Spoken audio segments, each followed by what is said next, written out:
Ito ang patok na pangnegosyo ngayon. Maliit na puhunan, malaki ang kita. Subukan nyo itong recipe natin. Jack na malaki ang kikitain nyo dito. Sa sarap at lambot nitong ating donut, hindi kayo mapapahiya dito. Pag nakita at natikman ito ng mga bata, check na babalik-balikan nila ito. At hindi kayo mabibitin sa sarap nitong ating recipe. Kaya tara, umpisa na natin. At dito, maglagay lang ng 1/4 cup ng warm milk, 1/8 cup ng warm water, at 1 1/2 teaspoon ng instant dry yeast. At lagyan din natin ng 1/4 cup ng asukal. At i-mix-mix lang muna natin ito. Tsaka natin ito i-rest ng 10 minutes. At dito sa ating mixing bowl, maglagay lang ng isang itlog, 1/8 cup ng mantika, at half tablespoon ng vanilla extract. Maglagay din tayo ng half teaspoon ng asin at 1/4 cup ng margarine. At i-mix-mix lang natin ito saglit. Tsaka natin ihalo ang yeast mixture natin kanina. Napaka-good ng ating yeast na bubbles. At i-mix-mix lang natin ito. Tsaka natin ihalo ang 2 in 1/4 cup ng all-purpose flour. Pero 2 cups lang muna ang nilagay ko. Kung wala kayong all-purpose, pwede naman yung first class na harina. I-mix-mix lang muna natin ito. Tsaka natin ihalo ang 1/4 cup ng harina. At kailangan na natin itong masahing. Hindi kayo mahirapan dito sa pagmasa kasi napakalambot po ng ating dough. Ayan, at hahatiin lang natin sa dalawa itong ating dough. Dahil lalagyan natin itong isa ng 1 teaspoon ng cocoa powder. Binsdorf tong gamit ko dito. At maglalagay din tayo ng choco brown na food color. Kung medyo napulangan kayo sa kulay, pwede nyo naman dagdagan. At masahin lang natin itong mabuti. Hanggang sa maging ganito na ka-smooth ang ating dough, magpahid lang tayo ng konting mantika dito sa ating mixing bowl para hindi dumikit at mag-dry ang ating dough. Takpan lang natin ito ng plastic at i-rest lang natin ito ng 1 hour. Plain lang po itong isang dough natin. Masahin lang natin itong mabuti hanggang sa maging smooth at na-stretch na ang ating dough. Ayan, pwede na to. Magpahid lang tayo ng konting mantika dito sa ating mixing bowl. At lagyan lang natin ito ng plastic at i-rest lang natin ito ng 1 hour. After 1 hour, nag-double na ang size ng ating dough. At pwede na natin ito i-slice ayon sa gusto ninyong laki. Pero kung pambenta ang gagawin nyo, dapat may sukat talaga, tamang sukat para hindi po tayo madugi. Sakto, 1 tablespoon po ang sukat ng bawat isa. At bilugin lang po natin ito lahat at sundan nyo na lang po ang ginagawa ko. At gawin lang po natin ito sa lahat.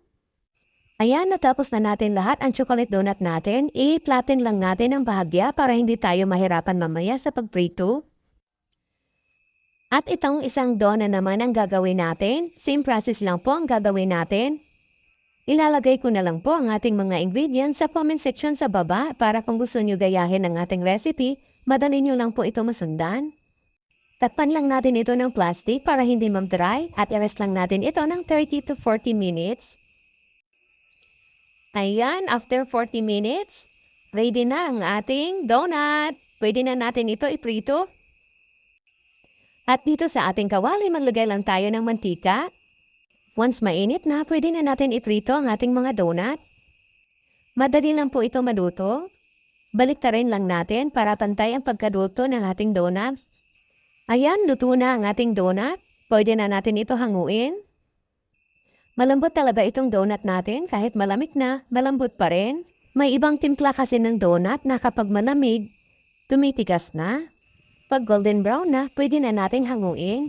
Pero itong chocolate, golden brown na kasi ang kulay. At ito na po lahat ang ating plain na donut at ang ating chocolate na donut. Palamigin lang muna natin ito dahil gagawa muna tayo ng pang-coating dito sa ating donut.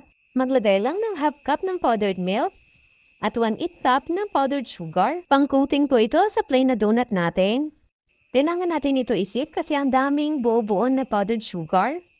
At i-mix-mix lang natin ito. Set aside na muna natin ito dahil gagawa naman tayo ng pang-coating sa ating chocolate donut. Maglagay lang ng half cup ng cocoa powder. Ordinary lang na cocoa powder ang ginamit ko dito. 1/8 cup ng powdered sugar. At 1/4 cup ng powdered milk. Itong pang-coating natin, hindi po ito mauubos kasi kalahati lang ang nagamit ko. Kaya laking tipid talaga. Lagyan lang natin ng chocolate na condensed milk itong ating mga donut. At i-mix-mix lang po natin itong mabuti. para dumikit talaga ang ginawa nating pang-coating dito sa ating donut. At ayan, gagamit tayo dito ng bamboo stick.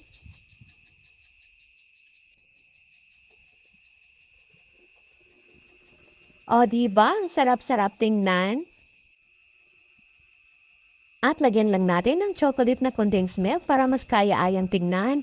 Huwag po kayong mag-alala kasi konti lang naman ang magagamit natin dito na condensed milk. At itong plain, buko pandan naman na condensed milk ang gagamitin natin dito.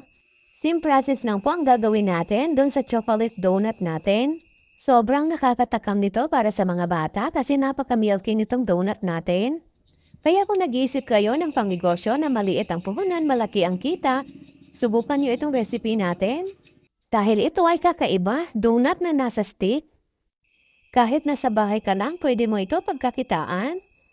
Prito lang po ito, hindi na kailangan ng oven. Ito ang the best na pagkakitaan na trending ngayon. Maraming salamat hanggang sa susunod po.